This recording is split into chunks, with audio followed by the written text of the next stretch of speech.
மனிதனுக்காக மதம் வந்தது ஒழிய மதத்திற்காக மனிதன் இல்லை. என் அன்பு தம்பி தங்கைகளே, புரிந்து கொள்ள வேண்டும். ஒரு கோட்பாட்டை நீ ஏற்றுக்கொள். உன் மதம் சிறந்தது, வழிபடு.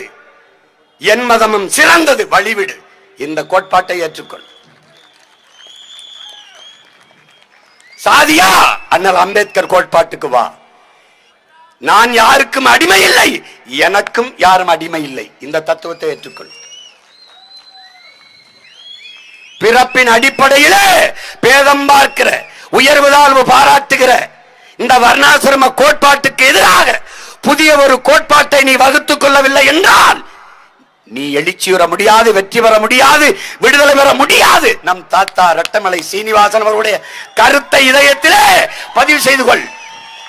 நான் உயர்ந்த சாதி என்று எண்ணிக்கொள்கிற பெருமக்களே, உங்களுக்கு கீழே தாழ்ந்த சாதி என்று யாரும் இல்லை என்ற கருத்தை நினைவு